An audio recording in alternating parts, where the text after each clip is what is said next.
Buenos días a todos. Vamos a iniciar la Escuela de Crecimiento Espiritual que corresponde al domingo 5 de abril. Como llevamos en la Escuela de Crecimiento Espiritual en la iglesia local de Naucalpan un programa anualizado y están las lecciones programadas, vamos a estudiar en el orden en el que estaríamos en la congregación. Por lo tanto, esta semana vamos a estudiar Jueces capítulos 17 al 21, la parte final del libro de los Jueces. Y pues vamos a iniciar para aprovechar bien el tiempo. Voy a estar leyendo los capítulos para ir comentando y haciendo algunas otras anotaciones, pero les ruego que si no han leído estos capítulos de Jueces del 17 al 21, antes de escuchar la grabación, los lean, detengan un momento y los lean en casa con detenimiento para que puedan comprender todo lo que se va a hablar en esta enseñanza, ya que hay algunos comentarios que vamos a estar haciendo ligando con otros pasajes de Josué o de Jueces, algunos otros libros de la Biblia, que si no leyeron el contexto, pues no los van a entender como deberían. Entonces, muy bien, pues vamos a iniciar. El Señor les bendiga. La gracia del Señor Jesucristo sea sobre nosotros para poder compartir la palabra y para que entre al corazón de cada uno de los que estamos recibiéndola, sea a través de enseñarla, como en mi caso, o a través de recibirla en nuestros oídos, pero que no quede allí, sino que entre a nuestro corazón para que fructifique y dé esa bendición y esa edificación que la Iglesia de Jesucristo tanto necesitamos. Muy bien, pues vamos a ubicarnos entonces en Jueces, capítulos 17 al 21. Antes de iniciar la lectura, quiero pues titular, si puedo hacerlo de esta manera, esta clase. Usualmente no lo hacemos así, pero esta clase lleva una temática muy clara.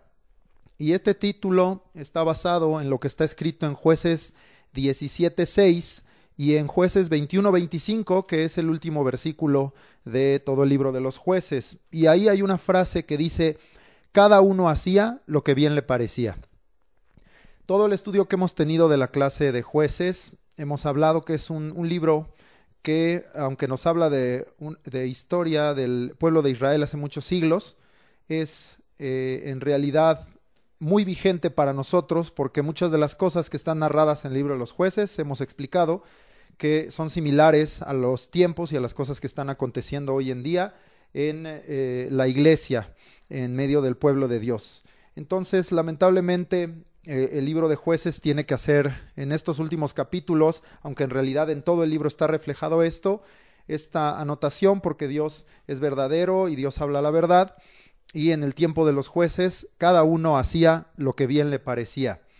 El propósito de estudiar Jueces también es que pues nosotros no nos quedemos conformes con ello, sino que digamos, Señor, queremos ser una generación como la de Josué, que te obedeció, que guardó tus mandamientos, y aprender de la generación de jueces lo que no debemos hacer, para que hagamos tu voluntad y no lo que a cada uno bien nos parece, en cuanto a nuestra doctrina, en cuanto a lo que se hace en la iglesia, pero sobre todo en nuestra vida, en lo personal, en lo familiar, y romper con ser una generación rebelde y desobediente a Dios, y una generación en donde Dios tenga que estar utilizando siervos en excepción, como fueron los jueces que están narrados, para manifestar su misericordia al pueblo, sino que podamos permanecer en fidelidad delante de Dios. Entonces vamos a iniciar. Cada uno hacía lo que bien le parecía, Jueces 17 al 21.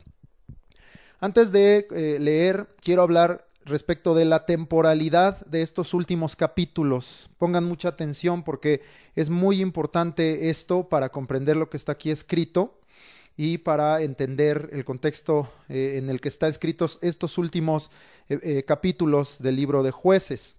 ¿Por qué? Porque hasta ahorita el libro de Jueces había llevado una secuencia a través del testimonio desde Otoniel hasta Sansón, que fue el último juez que vimos, de los jueces. Y habíamos visto hace unas semanas con Jefté, que ahí está descrito en Jueces 11:26, que ya habían transcurrido 300 años. Jefté fue anterior a Sansón, entonces todavía transcurrieron unos años más con Sansón. Estamos hablando de un periodo mayor a los 300 años, y hasta ahí llevaba un orden, una secuencia. Pero estos últimos capítulos son muy interesantes porque conforme los vamos leyendo, nos va a ir brincando y como tú ya lo hiciste en casa, seguramente ya notaste que hay algunas menciones que dices, esto parece cosas que habíamos leído en Números, que habíamos leído en Josué, hay algunas anotaciones de cosas pasadas, de cosas futuras, como que por un momento quedamos un poquito desubicados en dónde está ubicado el tiempo de estos capítulos del libro de los jueces.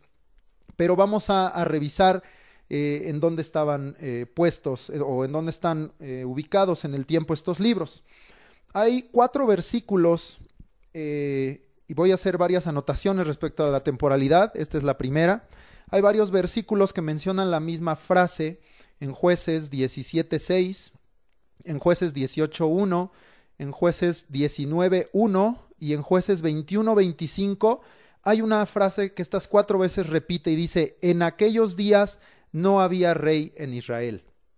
Esto nos da a entender que el escritor y el que recopiló estas historias y las puso aquí en el libro de los jueces, ya sabía o ya había vivido en un tiempo o estaba en entendimiento de que en Israel había reyes. Aquí todavía no hay reyes, todavía nos falta después de jueces entrar a hablar del libro de Samuel, vamos a estudiar Ruth y después primero de Samuel, y allí termina el tiempo de los jueces y después empieza con Saúl, con David y Salomón, el tiempo de los reyes. Pero aquí insiste el escritor en marcarnos en aquellos días no había rey en Israel para hacer notar esa distinción a quienes eran pues los lectores a quienes iba dirigido. Entonces está hablando esta primera indicio de alguien que estaba escribiendo o recopilando esto y dejándolo por escrito tiempo después de que había sucedido el tiempo de los jueces. Si esto no parece suficiente, ahorita vamos a ver otras 4 más, son 5 anotaciones con respecto a la temporalidad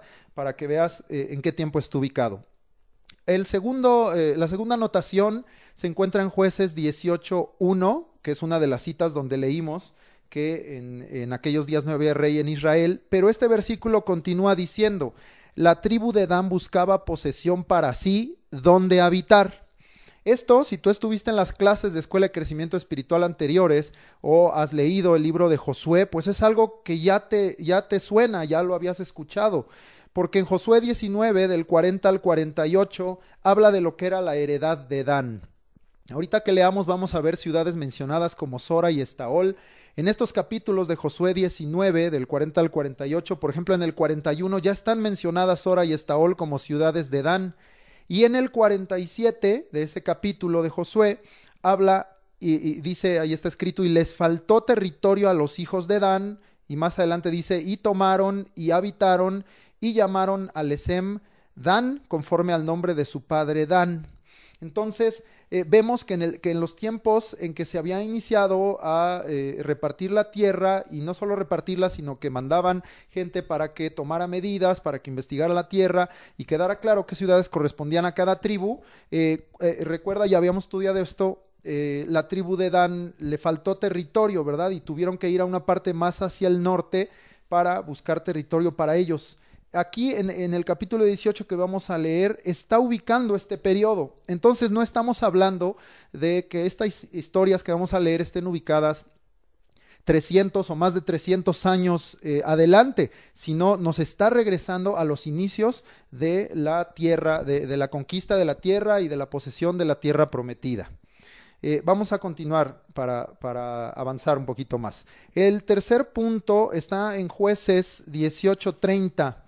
Y en este versículo hay un detalle importante, ya lo estudiaremos a detalle, pero ahorita para la temporalidad lo tomamos de una vez y dice al final, y Jonatán, hijo de Gersón, hijo de Moisés, él y sus hijos fueron sacerdotes en la tribu de Dan hasta el día del cautiverio de la tierra. Voy a tomar primero esa última parte, hasta el día del cautiverio de la tierra.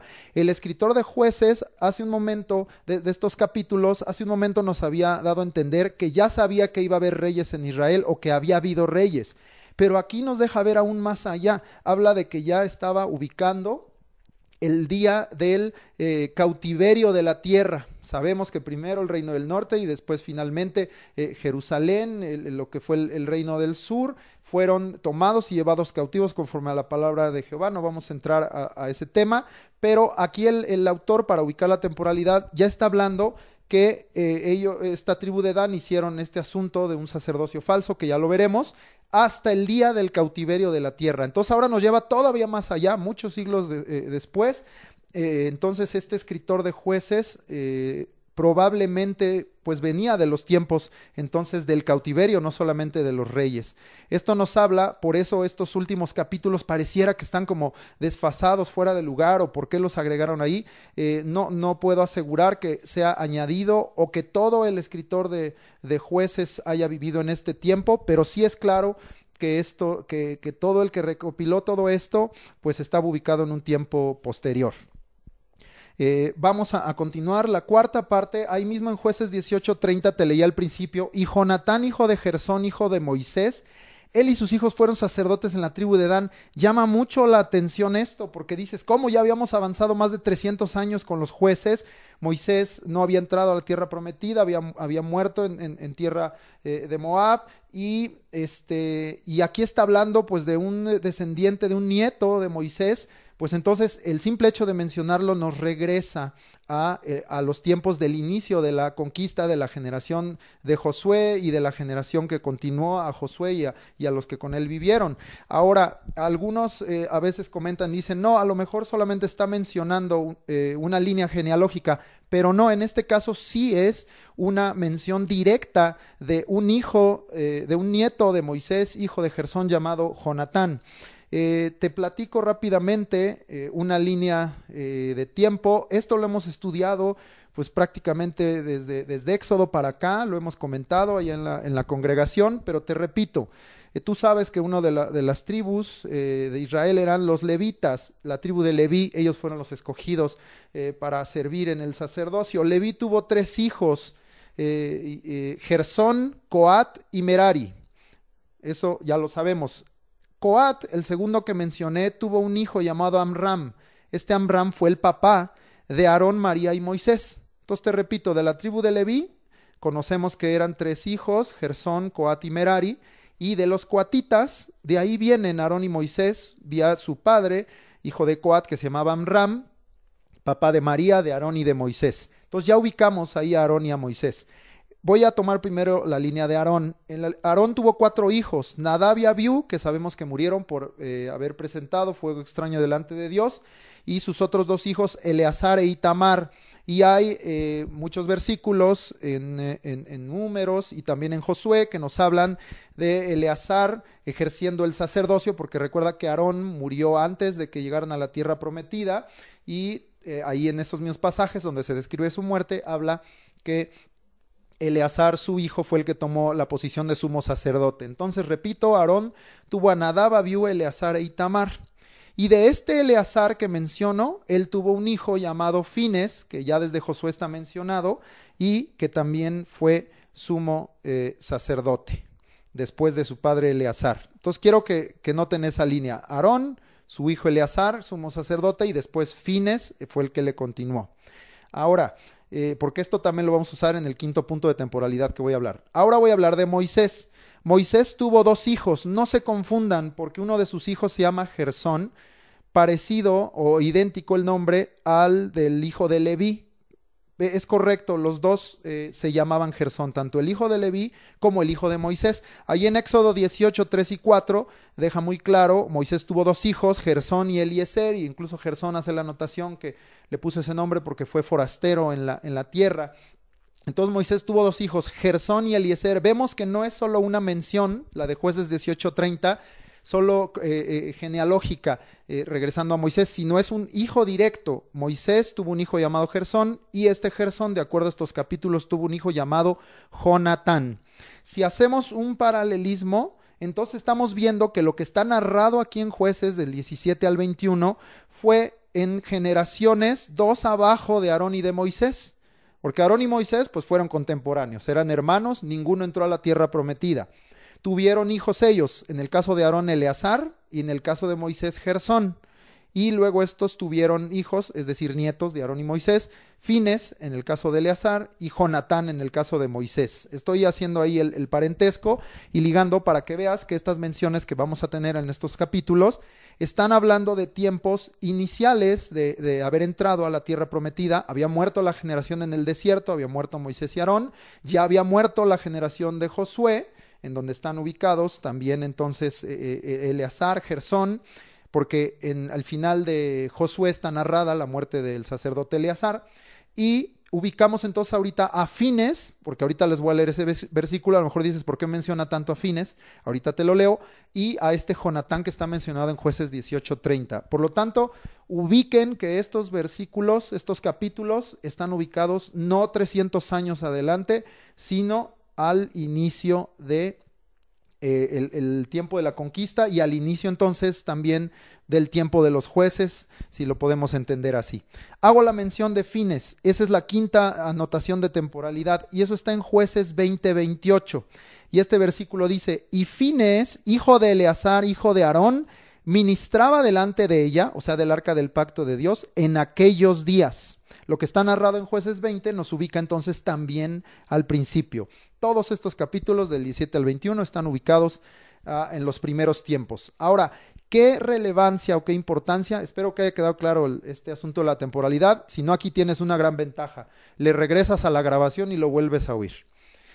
Vamos a continuar. Entonces, ¿qué importancia tiene esto? Tiene esta importancia porque aún a mí me sucedió al venir leyendo Jueces, venimos viendo cómo el comportamiento del pueblo de Dios es repetitivo, vuelven a hacer lo malo delante de Dios y se va también como degradando, ¿verdad? Cada vez es peor y peor y peor y más años de opresión y más dureza en el corazón del pueblo y aún, como vimos el caso de Sansón, cuestiones de desobediencia, aún en los propios siervos levantados por el Señor, como el caso de Sansón, haciendo en muchas cosas lo que a él bien le parecía, como leímos al principio y como es el título de esta enseñanza. Pero entonces yo al inicio dije, cuando iba leyendo esto, dije, uy, qué bárbaro, mira cómo terminaron. Pero la realidad es que esto nos está diciendo esta temporalidad que no es como terminaron, que tristemente desde un principio esa era la condición del pueblo. Por eso dice al principio de Jueces, en los primeros capítulos, que el pueblo, esta generación, después de que murió la de Josué y los ancianos que estaban en esa generación, dice, no conocieron a Jehová.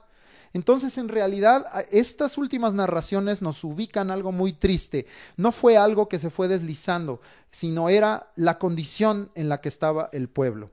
Y como te dije al principio, y es todo el propósito del libro de Jueces y de estudiarlo, el propósito es que aprendamos de los buenos y malos ejemplos para imitar lo bueno delante de Dios, pero para desechar lo malo. Muy tristemente, en estos capítulos de Jueces 17 al 21, constantemente habla de cosas malas que hicieron mal, malas decisiones, malos caminos, desobediencia a la ley, a la palabra de Dios y hacer muchas cosas torcidas, perversas, adulterar espiritualmente, físicamente, que vamos a estar leyendo, que hicieron delante de Dios. Aprendamos a no hacer eso y a decir, porque soy pueblo de Dios o soy siervo de Dios, puedo hacer lo que a mí bien me parezca. Nosotros debemos amar la voluntad de Dios, amar su palabra, pero también entonces llevarla a cabo, vivirla, hacerla, cumplirla, porque ese es el verdadero amor, ahí en esa demostración, en esa manifestación, no solo en conocerla o en decir yo creo o en decir yo soy cristiano, sino en cumplir la voluntad de Dios, que muchas veces, con pocas excepciones en estos capítulos, que ya veremos, es lo que el pueblo de Dios hizo. Bueno, este es entonces el asunto de la temporalidad. Es una introducción larga, pero era súper necesaria para estos capítulos, porque si no podemos malentender el contexto. Recuerda que la Biblia siempre se debe estudiar dentro del contexto para que no saquemos los versículos fuera de lo que Dios nos está queriendo enseñar en las Escrituras. No debemos aislar los versículos, sino debemos estudiarlos siempre en el contexto.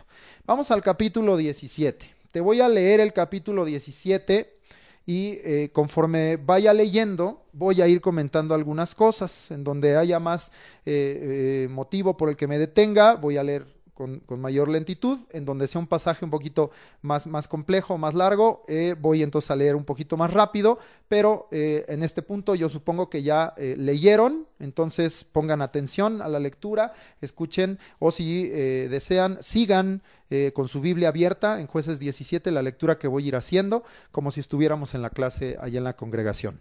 Capítulo 17. Hubo un hombre del monte de Efraín que se llamaba Micaía, el cual dijo a su madre: los 1100 siclos de plata que te fueron hurtados, acerca de los cuales maldijiste y de los cuales me hablaste, he aquí el dinero está en mi poder, yo lo tomé. Entonces la madre dijo: bendito seas de Jehová, hijo mío. Y él devolvió los 1100 siclos de plata a su madre, y su madre dijo: en verdad he dedicado el dinero a Jehová por mi hijo, para hacer una imagen de talla y una de fundición. Ahora pues, yo te lo devuelvo. Mas él devolvió el dinero a su madre y tomó su madre 200 siclos de plata y los dio al fundidor, quien hizo de ellos una imagen de talla y una de fundición, la cual fue puesta en la casa de Micaía. Y este hombre Micaía tuvo casa de dioses, se hizo efod y terafines y consagró a uno de sus hijos para que fuera su sacerdote. Yo creo que a la simple lectura te das cuenta de todo lo que está mal aquí. Un hijo que le roba a su madre una cantidad muy fuerte de dinero. La madre maldice al ladrón y el hijo, al darse cuenta de esto, entonces le dice a su madre: yo fui el que lo hizo. Y la madre entonces, ahora entendiendo que fue su hijo el que hizo esta maldad, lo bendice, ¿verdad?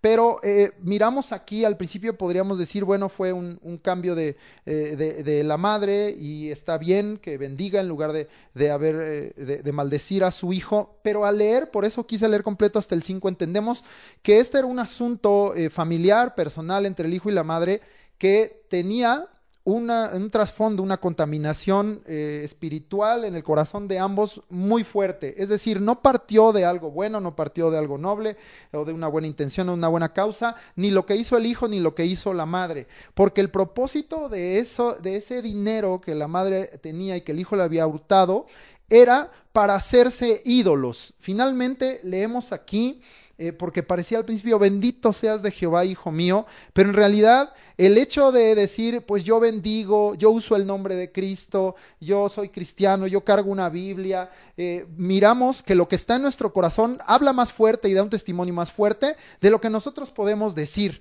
Aunque digas, porque yo escucho muchos que dicen bendiciones, bendiciones, y a veces digo, bueno, bendiciones de quién, ¿verdad? A mí me gusta más decir que Dios te bendiga o Jehová te bendiga, ¿verdad? O recibe bendición en el nombre de Jesús. Pero aún así, aunque digas esto, Dios no solamente está mirando las palabras, Dios está mirando el corazón. Y en el corazón de Micaía y de su madre había idolatría, había corrupción espiritual. Porque dice entonces que él amablemente, y estoy siendo sarcástico al decir eso, dice: no, te devuelvo el dinero. Y su mamá le dice: no, porque yo ya lo dediqué a Jehová. Un sincretismo, ¿verdad?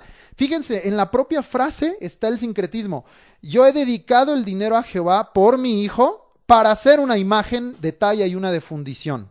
¡Qué barbaridad! En verdad el pueblo estaba haciendo, y aquí esta familia, como bien les parecía: yo adoro a Jehová, pero lo adoro como a mí me place. Yo digo que sirvo a Dios, pero lo sirvo de la manera que a mí me gusta, me conviene, de la manera que se hace en el mundo, de la manera que me enseñaron, de la manera que yo aprendí a hacer. Y no es así. Uno debe adorar a Dios como Dios quiere que le adoremos, no como uno quiere. Y porque esta mujer, tremendo sincretismo, dice: ahí está el dinero consagrado a Jehová. Imagínense, para insultar a Jehová. Porque si hay algo que insulta a Dios es la idolatría. Y es el primer mandamiento que les había dado, que no tuvieran dioses ajenos delante de él, ¿verdad? Entonces es increíble lo que leemos aquí escrito. Y dice: ahí está el dinero, úsalo para hacer una imagen de talla. Pero el hijo le dijo: no, te lo devuelvo. Le devolvió el dinero y la madre dice: bueno, está bien, entonces tomo 200 siclos, o sea, de todos modos es una cantidad grande, y se los dio al fundidor, quien le hizo una imagen de talla y una de fundición. Estamos hablando, dice que este era un hombre del monte de Efraín, de gente que vivía entre el pueblo de Dios. Mal Micaía, mal la mamá, delante de Dios, de lo que está aquí escrito, del mal testimonio que están dando, y pues también mal el fundidor. ¿Por qué tendría que haber en medio de Israel gente que se dedicara a hacer imágenes, verdad? Entonces dice que le dio el dinero y hicieron esto. Y entonces la Biblia, porque habla la verdad, descubre plenamente el asunto de que Micaía era un idólatra, un pagano, y que no buscaban a Dios y que no adoraban a Dios, aunque se decían pueblo de Dios. Tú y yo tenemos que asegurarnos que en nuestra casa no se diga que somos cristianos, no se diga que adoramos o servimos a Jesucristo, sino que se sirva a Jesucristo con todo tu corazón, con toda tu vida, con todo tu ser, con testimonio. Obvio que también si tu corazón está amar a Dios, tus palabras van a expresar también amor por Dios, pero tiene que hablar tan fuerte tus palabras como tu testimonio, tus actos, tus decisiones, tus acciones, que en nosotros haya el querer y el hacer. Jesucristo dijo, hágase tu voluntad, no solo dijo enséñese, no solo dijo créase, dijo hágase tu voluntad, como en el cielo así también en la tierra. Porque dice el 5, este hombre Micaía tuvo casa de dioses, o sea, convirtió su casa, para que entiendas, en una iglesia. Ya voy a poner mi iglesia local, pero yo la voy a hacer el culto como a mí bien me parezca. Y puso en esa casa dioses. Hizo un efod, o sea que lo tomaban como objeto mágico para consultar a Dios. Dice que había terafines. Terafines son dioses del hogar, dioses caseros, dioses que la gente tenía comúnmente en los pueblos paganos, en las casas. No eran dioses de templos, sino eran como dioses caseros, como hoy ves que tienen el santito, que tienen el altarcito, que tienen la virgencita. Esos son terafines. Y este hombre dice que tenía eso en su casa. Y además remata con esto: consagró a uno de sus hijos para que fuera su sacerdote. Pues como es mi casa, como es mi iglesia, pues mi hijo es el pastor junior, y ahora yo soy lo pongo por sacerdote, para que él ministre, fíjate nomás, a Jehová entre comillas, pero a través de ídolos, a través de imágenes, a través de dioses falsos. Terrible la situación de Micaía, de su casa, y que es un reflejo de lo que estaba sucediendo en el pueblo, como ya vimos, desde el principio que entraron a la tierra prometida. Qué triste.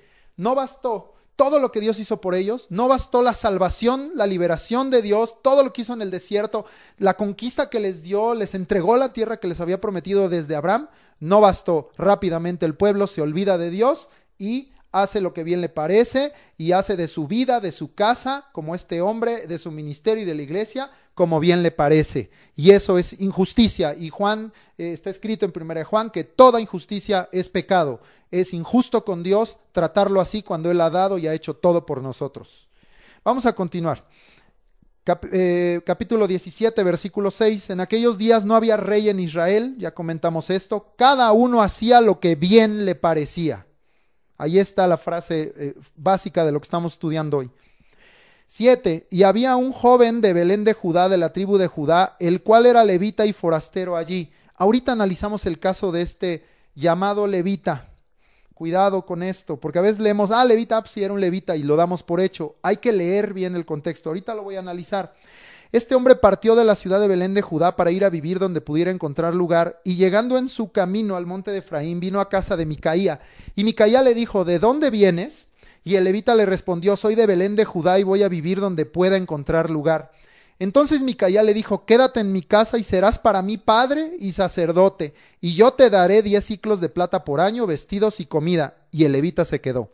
Agradó pues al levita morar en aquel lugar, y fue para él como uno de sus hijos. Y Micaía consagró al levita, y aquel joven le servía de sacerdote, y permaneció en casa de Micaía. Y Micaía dijo, ahora sé que Jehová me prosperará, porque tengo un levita por sacerdote. ¡Qué barbaridad! Ahorita analizamos esto, pero quiero primero hacer esta aclaración. ¿Era este joven un levita? Voy a ir analizando. En el puro versículo 7... dice que era un levita de Belén de Judá. Lo primero que yo te quiero decir, todo esto ya lo estudiamos en Josué, que Belén de Judá no era ciudad de levitas. En Judá, recuerda que se asignaron 48 ciudades a los levitas, de las cuales 6 eran de refugio, 3 del lado oriente del río Jordán, donde estaban Gad, Rubén y Manasés, y 3 del lado occidental, donde estaban las demás tribus, ¿verdad? Entonces eran 48 ciudades para los levitas y 6 de refugio. Y había de cada tribu ciudades asignadas. En Belén de Judá no era una de las ciudades de los levitas. Entonces el origen de este joven no le podía dar, por esa sencilla razón, el carácter de levita. Te voy a leer, esto está en Josué 21.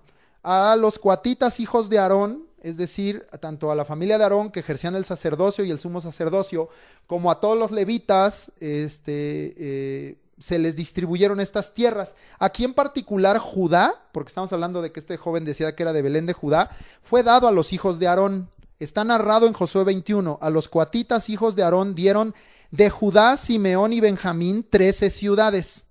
4 fueron de Benjamín y 9 fueron de Judá y Simeón. Las ponen juntas porque recuerda que Simeón estaba metido en el territorio de Judá. Entonces las describen como un solo territorio. Te voy a leer las 13 ciudades de refugio. Especial atención en las 9 primeras, que son las de Judá y Simeón. Y verás que no está aquí Belén por ningún lado. 13 ciudades: Hebrón, que era la ciudad de refugio; Libna, Jatir, Estemoa, Olón, Debir, Aín, Juta y Bet-Semes. 9 ciudades de Judá y Simeón. Allí no está por ningún lado la ciudad de Belén. Finalmente están las ciudades de Benjamín, Gabaón, Geba, Anatot y Almón. Obviamente tampoco van a estar ahí porque Belén estaba en Judá. No era ciudad de levitas. ¿Cómo podría ser entonces un levita de Belén de Judá? Pero él solo hace una aclaración. Si lees, dice, había un joven de Belén de Judá, de la tribu de Judá. Ahí ya no solo está hablando de su ciudad de origen, ahí está hablando de la tribu a la cual él pertenecía, de qué linaje venía él, de la tribu de Judá. Los de la tribu de Judá pues no eran levitas, porque así de obvio, los levitas, su nombre lo dice, pues ¿de qué tribu eran? De Leví. Entonces no es posible que alguien que era de una ciudad de Belén de Judá, que no era ciudad de levitas y que además era de la tribu de Judá, dijera que era levita, cuando Dios había escogido exclusivamente a la tribu de Leví, a los hijos de Aarón, que eran coatitas para el sacerdocio, y a los de Gersón, Coat y Merari, para servir en el tabernáculo y en muchas cosas que ya estudiamos desde Éxodo. No era este joven un levita. Sin embargo, aquí lo describe porque él, pues, se presenta como un levita, y era incluso, vamos a ver más adelante, conocido, famoso, como levita. Lo conocían este joven como un levita.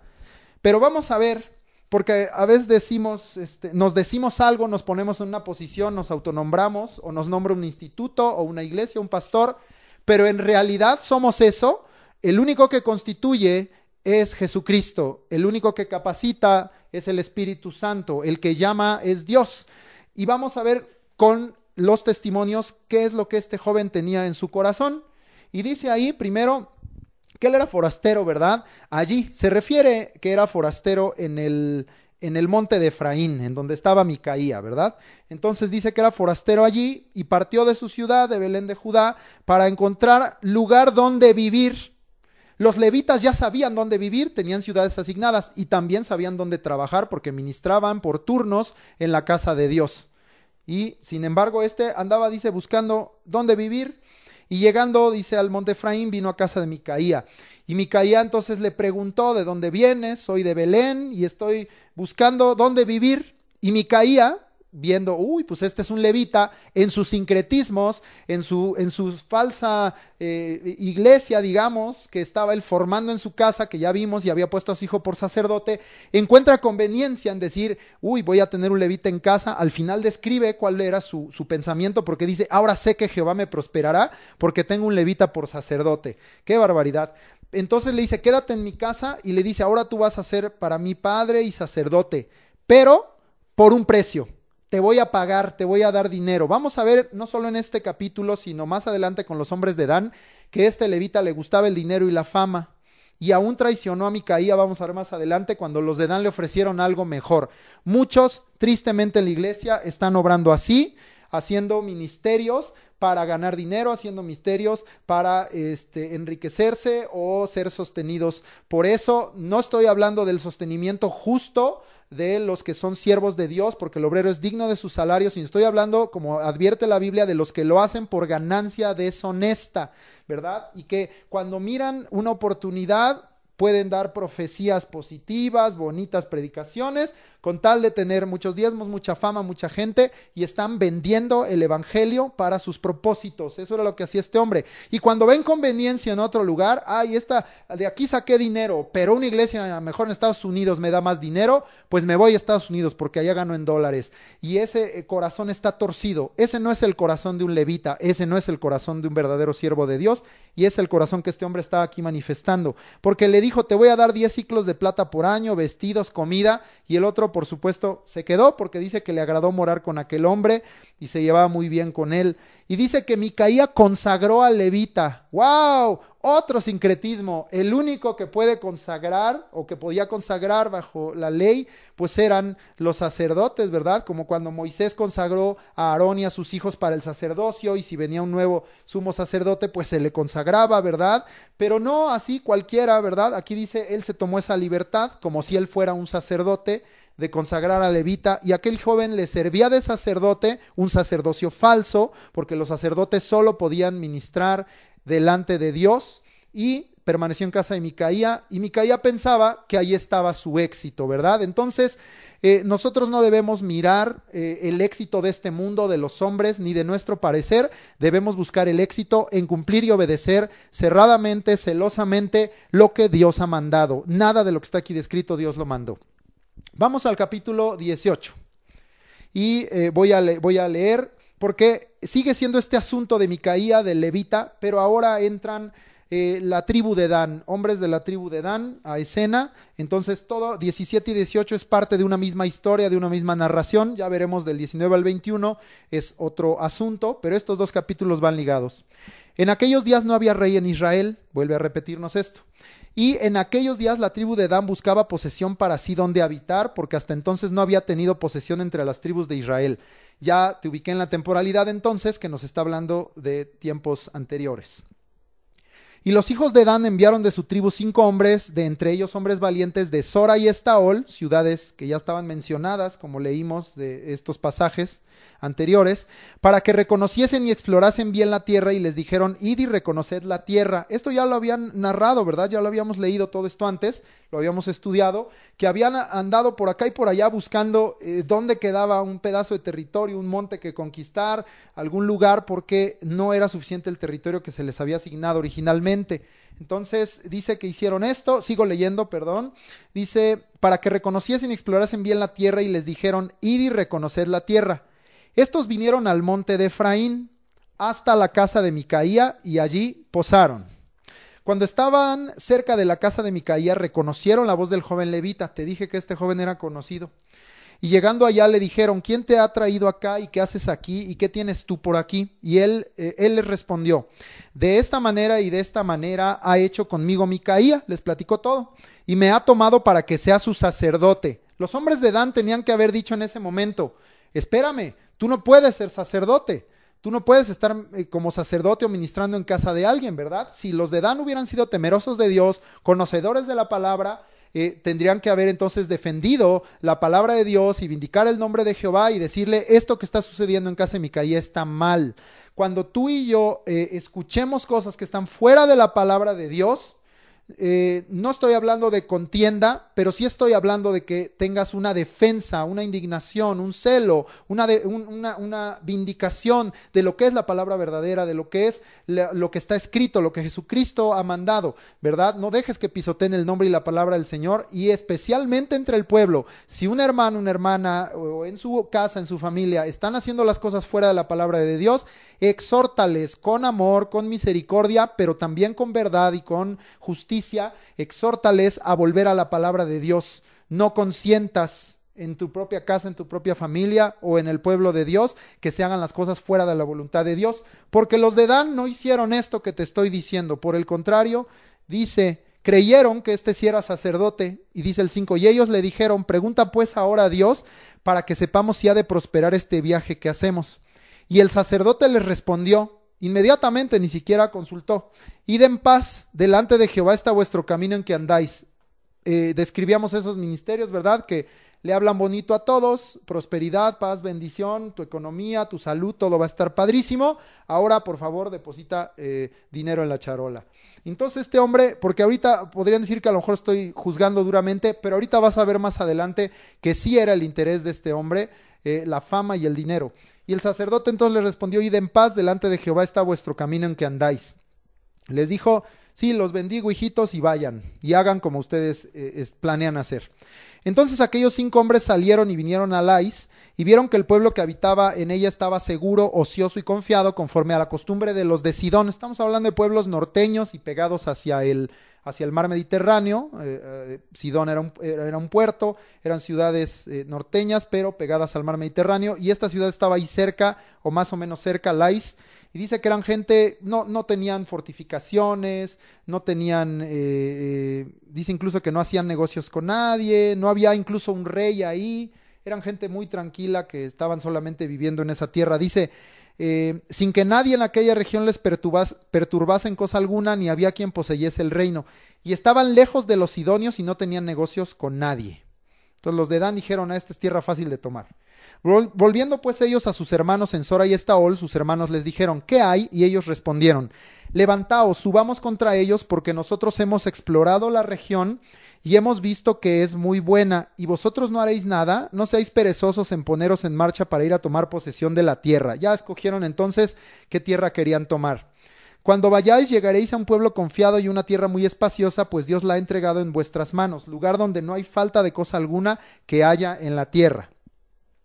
Entonces salieron de allí, de Sora y de Estaol, 600 hombres de la familia de Dan, armados de armas de guerra. Y fueron y acamparon en Kiriat Jearim en Judá, por lo cual llamaron a aquel lugar el campamento de Dan hasta hoy. Está al occidente de Kiriat Jearim. Esto está un poco lejos de donde iban, pero ahí es donde acamparon. Y de allí pasaron al monte de Efraín y vinieron hasta la casa de Micaía, como los 5 hombres habían hecho, y habían dicho: ay, pues ahí está el consejo de Dios, ahí hay un levita, un sacerdote. Micaía ahí tiene bien bonito su casa, la tiene llena de ídolos, la tiene llena de cosas paganas, de dioses del hogar, y pues vamos, ¿verdad? Los 5 dijeron que ahí hubo bendición, vamos nosotros también. No todo lo que oigas y digan las multitudes que es bueno, que es bendición, lo es. Discierne con la palabra de Dios y con el Espíritu, si un lugar o una persona, o aún hoy que estamos oyendo mucho las redes sociales, las predicaciones que pudieras oír o enseñanzas, discierne si está conforme a la palabra de Dios. Estos hombres dijeron: no, nosotros sí, a donde estos 5 dijeron, vamos, allá hay bendición en la casa de Micaía. Y no la había, de Dios no. Entonces aquellos 5 hombres que habían ido a reconocer la tierra de Lais dijeron a sus hermanos: ¿no sabéis que en estas casas hay efod y terafines y una imagen de talla y una de fundición? Mirad por tanto lo que habéis de hacer. Entonces los 5 hombres les dijeron claramente lo que había en casa de Micaía. Otra vez yo insisto en el tema: ¿qué reacción debió haber tenido la tribu de Dan? Debían haber dicho: eso está fuera de la palabra de Dios. Ustedes nos dijeron que allí estaba la bendición de Dios, que allí habían consultado a Jehová. Esto no puede ser, porque esa es una casa llena de idolatría, llena de paganismo, que rompe las leyes de Dios. Y sin embargo, ellos no, aún oyendo esto, que había ahí efod y terafines, imágenes de talla de fundición, dijeron: vamos. 15. Cuando llegaron allá, vinieron a la casa del joven levita en casa de Micaía y le preguntaron cómo estaba. Y los 600 hombres que eran de los hijos de Dan estaban armados de sus armas de guerra a la entrada de la puerta. Y subiendo los 5 hombres que había ido a reconocer la tierra, entraron allá y tomaron la imagen de talla, el efod, los terafines y la imagen de fundición, mientras estaba el sacerdote a la entrada de la puerta con los 600 hombres armados de armas de guerra. Es decir, los 5 que habían ido habían visto que ahí estaban los ídolos que usaba Micaía y que usaba este falso sacerdote. Y ellos creyeron que ahí era donde estaba la bendición, que eran objetos mágicos, que ahí por causa de eso es que Dios hablaba, que por causa de eso es que podían consultar a Dios. Y entonces, mientras los 600 hombres, distraían al sacerdote en su casa a la entrada de la puerta, entraron estos 5 y se robaron todo esto, dice el 18. Entrando pues aquellos en la casa de Micaía, tomaron la imagen de talla, el efod, los terafines y la imagen de fundición. Y el sacerdote les dijo: ¿qué hacéis vosotros? Ahí se puso celoso, ¿verdad?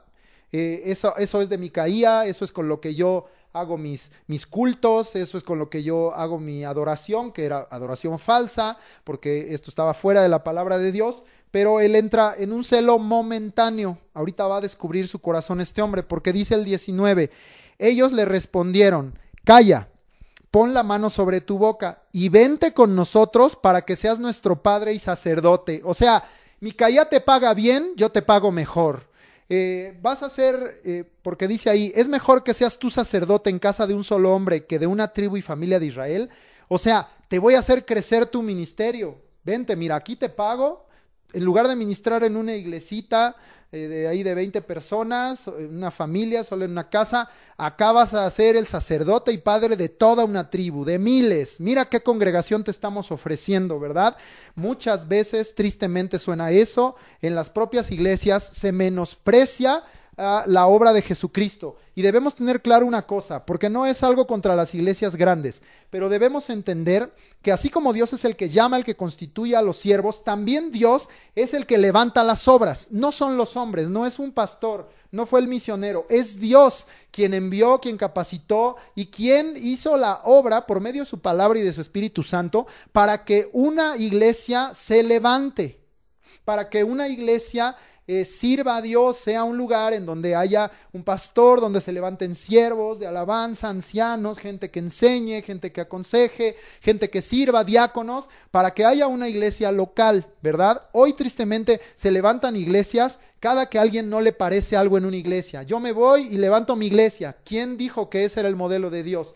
Se levantan iglesias como si fueran sucursales. La iglesia muy grande de tal o cual país ya vino y puso una en Guadalajara, una en México, una en el norte, una en Puebla, una en Monterrey. Ese no es el modelo de la palabra de Dios, no son modelos corporativos. Uno tiene que entender que la iglesia no es una empresa, no es una institución, es un organismo vivo, somos piedras vivas que tenemos que mirar cómo sobreedificamos, porque está puesto el fundamento que es Cristo y su palabra, y nosotros debemos mirar cómo sobreedificamos y no podemos hacer las cosas como a nosotros nos parezca y fuera de la palabra de Dios.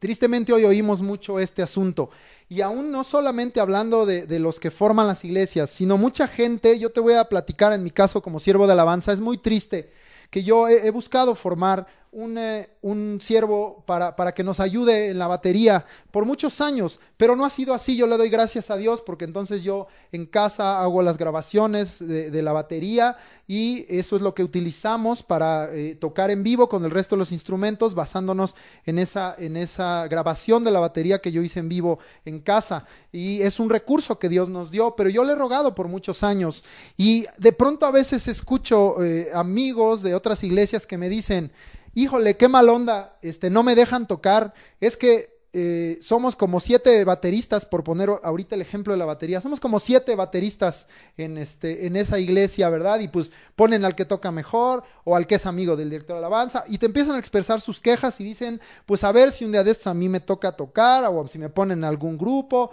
o si me toman en cuenta, ¿verdad? Y prefieren por el tamaño, por la fama, por decir estoy tocando en una iglesiota o estoy tocando con un gran equipo o estoy tocando con un instrumento muy bueno, estar ahí, ¿verdad? En lugar de estar sirviendo en donde Dios les llame. Yo no estoy diciendo que no haya siervos o que no haya iglesias de número. Lo que estoy diciendo es que ubiques no solo a qué te llamó Dios, sino en dónde te llamó Dios a servir. Si Dios te llamó a servir en ese lugar, allí quédate, sujétate a tus pastores y sirve al Señor con todo tu corazón. Pero si Dios te mandó a servir en un lugar pequeñito, si Dios te mandó a servir en una montaña, si Dios te mandó a servir en una selva, si te mandó a un desierto o como una iglesia que yo conozco que se reúne en un lugar, en un sótano donde están aún las tuberías y las coladeras y le llaman amorosamente la iglesia de la catacumba. Si allí te llamó Dios a servir, allí sirve a Dios. El éxito de un ministerio no depende del lugar o del tamaño, de la fama o del dinero de las personas. Depende que hagas la voluntad de Dios. Elías hizo la voluntad de Dios y no tuvo grandes templos. Juan el Bautista hizo la voluntad de Dios y no tuvo grandes templos. David, que sí fue un rey notorio y con riquezas y con un reino grande y con una congregación llena de siervos, de alabanza, de diáconos, de levitas, de guardias, pero también hizo la voluntad de Dios, hizo lo que Dios le mandó y estuvo en donde Dios le mandó estar. Eso es lo que yo estoy aquí señalando, porque este hombre, regresamos al contexto de Jueces, le ofrecieron ellos entonces, vente con nosotros, y dice el 20, y se alegró el corazón del sacerdote, el cual tomó el efod y los terafines y la imagen, y se fue en medio del pueblo. Se fue con ellos, porque estaba mucho más atractivo su falso ministerio con los de Dan que con Micaía. De todos modos, los de Dan pensaban que ahí estaba su bendición, y no, la bendición de Dios no estaba allí. Y ellos se volvieron y partieron, estoy leyendo otra vez, Jueces 18, 21, ellos se volvieron y partieron y pusieron los niños, el ganado y el bagaje por delante. Cuando ya se habían alejado de la casa de Micaía, los hombres que habitaban en las casas cercanas a la casa de Micaía se juntaron y siguieron a los hijos de Dan. O sea que el culto de Micaía ya había crecido y la gente de ahí de cerca pues dijeron, ya nos robaron nuestros dioses, vamos tras de ellos. Y dando voces a los de Dan, estos volvieron sus rostros y dijeron a Micaía, ¿qué tienes que has juntado gente? Él respondió, tomasteis mis dioses, pues no que servía a Jehová, no que su mamá lo había dedicado a Jehová, no es cierto, es lo que te digo, al final de cuentas, hasta tus palabras finalmente terminan expresando lo que hay en tu corazón. ¿Verdad? De lo que abunda tu corazón, abundan tus palabras, abundan tus acciones, abundan tus obras, abundan tus pensamientos y finalmente da a luz, ¿verdad? Y dice aquí que entonces él vino a defender a sus dioses. Tomasteis mis dioses que yo hice y al sacerdote y os vais. ¿Qué más me queda? ¿Por qué pues me decís qué tienes? Y los hijos de Dan le dijeron, no des voces tras nosotros, no sea que los de ánimo colérico os acometan y pierdas también tu vida y la vida de los tuyos. No te metas porque pues 600 contra los que tú traes y te ganamos, ¿verdad? O sea, los amenazaron resolviendo las cosas a nivel terrenal. Y prosiguieron los hijos de Dan su camino y Micaía, viendo que eran más fuertes que él, volvió y regresó a su casa. Pues ya, aceptó su derrota y se regresó. Y ellos, llevando las cosas que había hecho Micaía, todo lo que se robaron, juntamente con el sacerdote que tenía, llegaron a Lais, al pueblo tranquilo y confiado, y los hirieron a filo de espada y quemaron la ciudad. Entonces dijeron, como traemos sacerdote, como traemos ídolos, pues ya la hicimos, ya ganamos y tomamos la ciudad. En realidad la ciudad la tomaron porque era una ciudad que no tenía guerreros, era una ciudad que no tenía gente armada, que no tenía, de acuerdo a lo que ellos habían visto, eran gente ociosa, eran gente que no había soldados, no había un rey, no había organización, solamente vivían allí. Y dice que tomaron, los hirieron a filo de espada y quemaron la ciudad. Y no hubo quien los defendiese porque estaban lejos de Sidón y no tenían negocios con nadie. Y la ciudad estaba en el valle que hay junto a Bet-Rehob. Luego reedificaron la ciudad y habitaron en ella. Y llamaron el nombre de aquella ciudad Dan, conforme al nombre de Dan su padre, hijo de Israel, bien que antes se llamaba la ciudad Lais. Ahorita voy a hacer una anotación de esta ciudad llamada Dan. Y los hijos de Dan, fíjate lo que hicieron. Entonces dijeron, nuestra bendición está en tener al sacerdote y a los dioses falsos que nos robamos. Vinimos, mira, se cumplió, ganamos. No todo lo que parece éxito y victoria viene de parte de Dios. Otra vez discierne, analiza, porque dicen, pues a mí me va bien, pues yo sigo por ese camino. Pero a veces no siempre los que prosperan están haciendo la voluntad de Dios. Y dice, porque mira lo que hicieron. Y los hijos de Dan levantaron para sí la imagen de talla. Este fue el Dios que nos dio la victoria. Y esto es lo más triste, o de las cosas más tristes que hay aquí. Y Jonatán, hijo de Gersón, hijo de Moisés, él y sus hijos fueron sacerdotes en la tribu de Dan hasta el día del cautiverio de la tierra.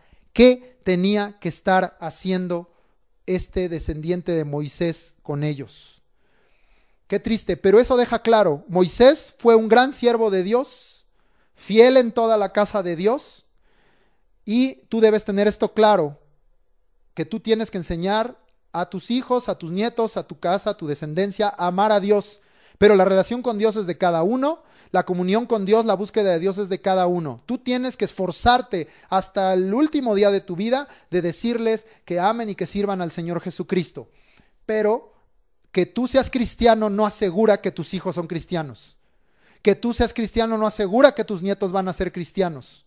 Y este es un caso muy claro de eso, porque Moisés hizo la voluntad de Dios, pero su nieto estaba participando de idolatría, participando de un sacerdocio falso que no le correspondía y participando del desorden del pueblo. Pero se decían cristianos o, pues es que yo soy descendiente de Moisés, ¿verdad? Esa era una carta de presentación bastante fuerte, me imagino. Es que yo soy hijo de tal apóstol, es que yo soy hijo de tal pastor, es que yo soy hijo de tal profeta, escúchenme, ¿verdad? No, tú solamente debes escuchar al que hable la palabra de Dios como está escrita y como el Espíritu Santo la inspiró. Discierne, aprende a discernir. No cualquiera nada más por un apellido o por una fama es siervo de Dios y está haciendo la voluntad de Dios.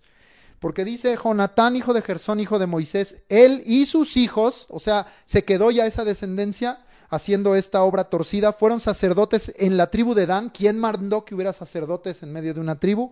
Hasta el día del cautiverio de la tierra. Esto es importante, ahorita lo voy a comentar, que Dan permaneció en su idolatría y en su falso sacerdocio y menospreciando el nombre de Jehová y la palabra de Dios hasta el día del cautiverio de la tierra.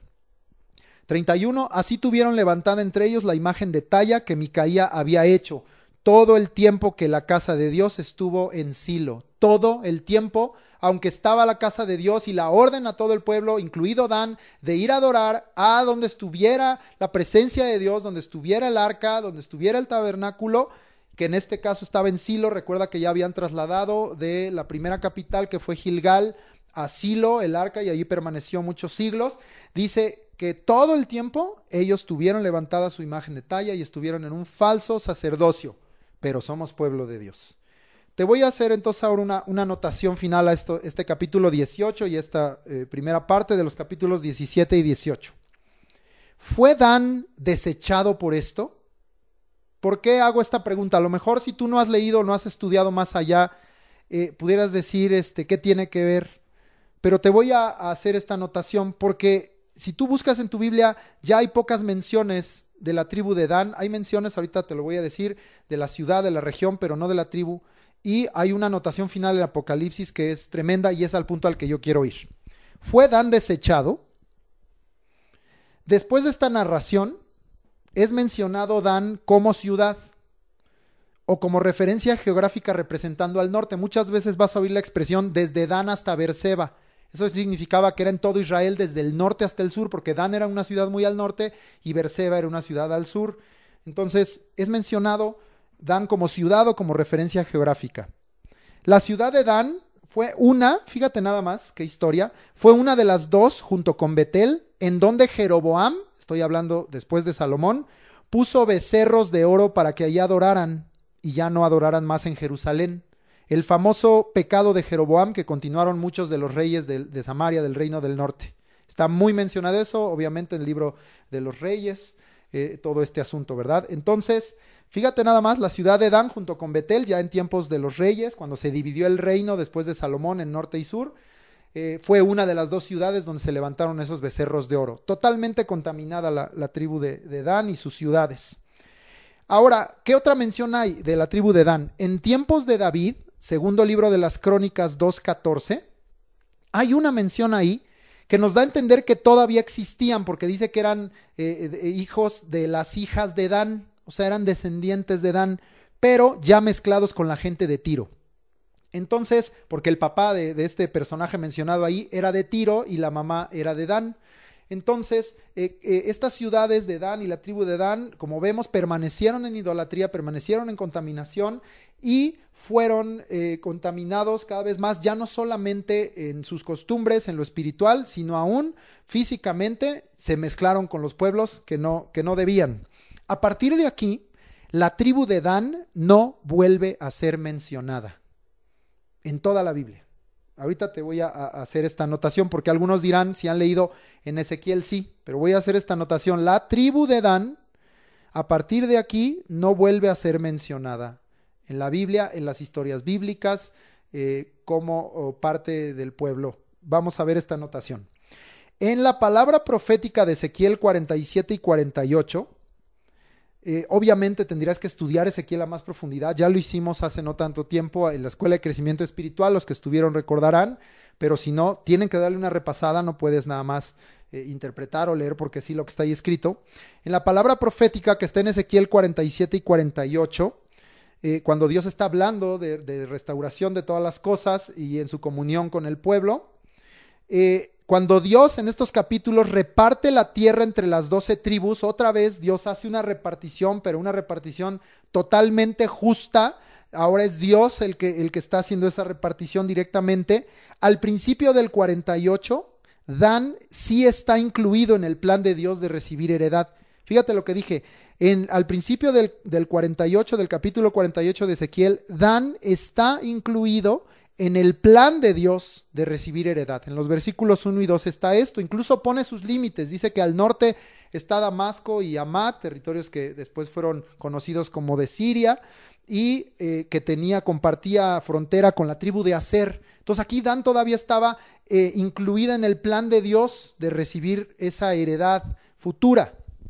Sin embargo, en Apocalipsis capítulo 7, cuando se describe a los 144,000 sellados de la tribu de Israel, recuerda, y si no lee este capítulo, son 12,000 por cada tribu. A José se le dan dos partes, porque está mencionado Manasés y José por aparte. Y acuérdate que Manasés era hijo de José. Y Dan no está considerado.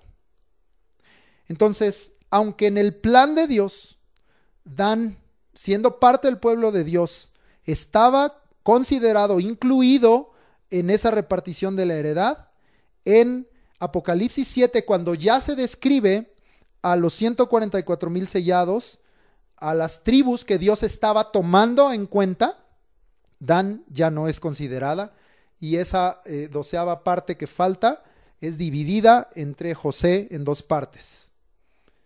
Entonces, yo solo te dejo la reflexión. ¿A dónde nos puede llevar el estar desechando a Dios? ¿A dónde nos puede llevar el estar haciendo nuestra voluntad o lo que bien nos parece? ¿A dónde nos puede llevar el permanecer en cosas que están fuera de la palabra de Dios y que se vuelvan en nuestra casa costumbre, que se vuelvan en nuestra iglesia costumbre, que se hereden, que se enseñen, que se enseñen caminos que están torcidos, que se enseñen doctrinas que están fuera de la palabra de Dios? ¿A qué nos puede llevar? Porque el caso de Dan, si tú piensas en la historia de Dan, todavía, como te dije, ya estaban mezclados con David, pero el propio libro de Jueces dice que permanecieron en su idolatría, en su falso sacerdocio, con sus imágenes de talla, hasta el día del cautiverio de la tierra. Tú sabes que allí todas las tribus del norte, allí incluye a la de Dan, fueron dispersadas cuando ellos fueron tomados por Asiria y fueron dispersados, y a la fecha incluso no podemos ubicar en dónde están todas estas 10 tribus que fueron dispersadas, ¿verdad? Por todos lados. Pero en esa dispersión hay que hacer notar y considerar para reflexión que en este capítulo, en estos pasajes de Apocalipsis 7, si no lo habías notado, pues te lo hago notar, Dan ya no está considerada, no está tomada en cuenta, como si hubiera sido quitada, como si hubiera sido borrada. ¿Fue Dan desechado? Yo pienso que si nosotros desechamos a Dios, pues Dios nos va a desechar también a nosotros. Y eso es lo que pudo haber pasado con la tribu de Dan, y por eso ya no se da más testimonio de ellos.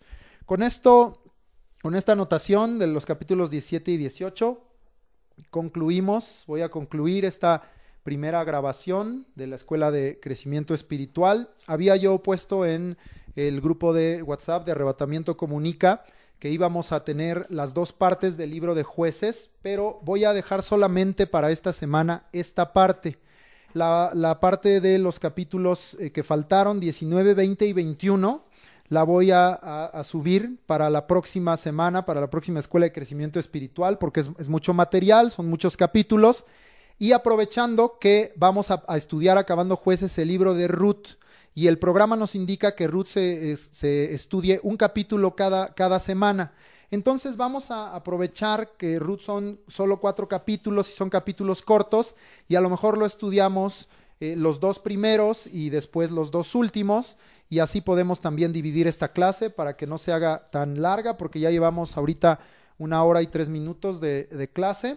Entonces, para que no se haga tan larga, tan tediosa, y hay mucho que se ha comentado ya, lo dejamos hasta allí. La Escuela de Crecimiento Espiritual, para todos los que escucharon, sé que algunos quizá pregunten dónde está la otra parte, y porque yo se los dije en el grupo de WhatsApp, pero lo dejamos para la próxima semana para tener un mejor aprovechamiento. Les dejo de tarea, por favor, sigan leyendo, vuelvan a leer estos capítulos finales de Jueces, aún desde el 17, y lean lo que faltó del 19 al 21, y ahora ya en el contexto que se explicó los van a entender muy diferente. Y de una vez lean completo el libro de Ruth. Lean de una vez el libro de Ruth. ¿Por qué vamos a estudiar Ruth? Porque Ruth empieza diciendo eso: aconteció en los días que gobernaban los jueces. Es parte de la historia de los libros de los jueces, pero tiene un significado muy claro con respecto a la salvación universal de Jesucristo, no solo para su pueblo, sino también para los gentiles. Ya lo estudiaremos.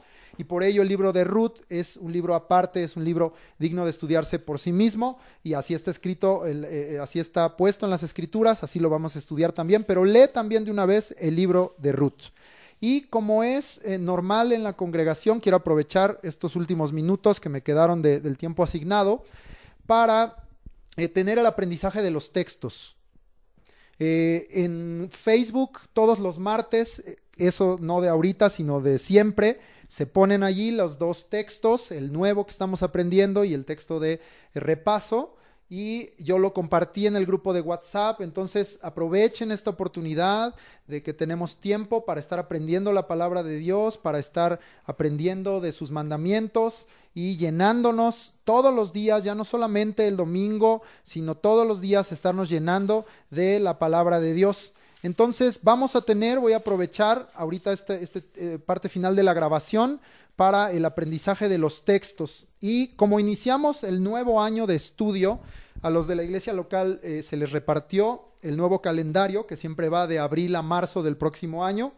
Se les repartió, estamos iniciando con citas inéditas, no las hemos aprendido, pero vamos a ir poquito a poquito avanzando, y como es un plan también anualizado, que todas las semanas hay un texto nuevo, no lo vamos a dejar, no lo vamos a suspender. Entonces quedó de aprender esta semana Génesis 1, 1 y 2, que como les decía, aunque ya llevamos, este es el año 11 de aprendizaje de textos, no habíamos aprendido esta cita, pero tenemos claro que solo hay un creador y un sustentador de todas las cosas, nuestro Dios, el Padre, el Todopoderoso, y que en la creación estaba el Padre, estaba el Verbo, Jesucristo y el Espíritu Santo. Y estos dos versículos que aprendemos nos da testimonio que ahí está el Padre, que ahí está el Espíritu Santo. Dale lugar siempre al Espíritu Santo, porque Él ha estado presente en todo lo que está descrito en la Biblia, y en tu vida Él también quiere estar presente, y estos pasajes nos enseñan eso. Entonces vamos a repetir, o lo voy a repetir,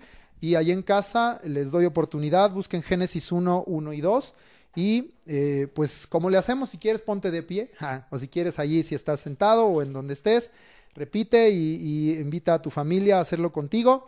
Génesis 1, 1 y 2. En el principio creó Dios los cielos y la tierra estaba desordenada y vacía, y las tinieblas estaban sobre la faz del abismo, y el Espíritu de Dios se movía sobre la faz de las aguas. Génesis 1, 1 y 2. Si lo quieren volver a repetir en casa, lo pueden hacer, o si no, pues si quieren repetirlo conmigo, pues regrésenle a la grabación y lo vuelven a repetir. Y nos quedó la última cita del anterior, del calendario anterior de repaso, al final de la Biblia, Primera de Juan, capítulo 5, versículos 20 y 21. Entonces, ese es lo que vamos a repetir ahorita, Primera de Juan 5, 20 y 21, y los que no lo hayan aprendido, pues abran su Biblia, léanlo, pero no dejen de aprenderlo, participen, pero sí los invito a que lo hagan para que llenen su mente de el conocimiento de la palabra de Dios y pueda bajar a su corazón para poder vivirlo. Todos juntos, Primera de Juan 5, 20 y 21.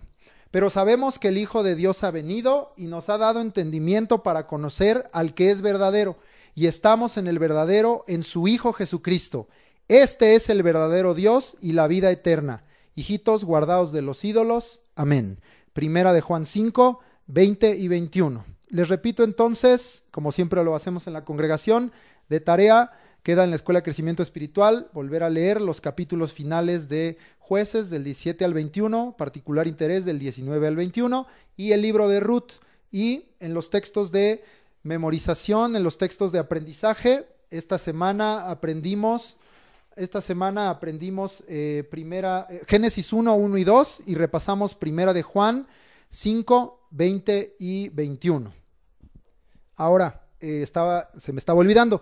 Les tengo que decir el nuevo texto de aprendizaje, ¿verdad? Los que tienen la hojita, vean ahí el texto que es para la próxima semana, para el domingo 12 de abril, y los que no la tengan, bueno, ya lo están escuchando, anótenlo, y si no, va a estar ahí. Ahora lo voy a intentar subir desde el día lunes, no hasta el martes, el nuevo texto de aprendizaje, que en este caso es segundo libro de Samuel 7:29.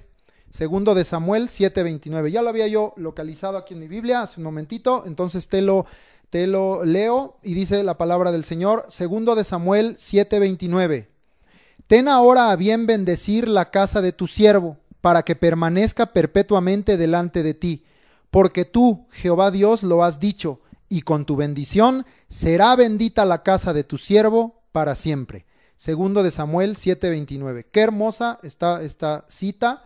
Yo la recibo para mi casa, la recibo para tu casa, y apréndetela bien para que la estés declarando y la bendición de Dios esté sobre nosotros todos los días y en estos días que tanto necesitamos.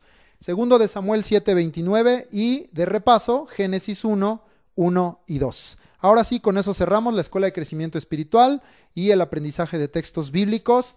El Señor te bendiga y que su palabra, la palabra de Dios, y llegue a tu corazón, y por el Espíritu Santo podamos ponerla por obra. Y el Señor te bendiga grandemente. Seguimos en contacto a través de las redes sociales, en Facebook, en YouTube y en el grupo de WhatsApp de Arrebatamiento Comunica, y a través de estas enseñanzas que buscamos sean de edificación para ti, para tu casa, para tu vida. Y recuerda que la fe viene por el oír, y el oír por la palabra de Dios. Dios te bendiga.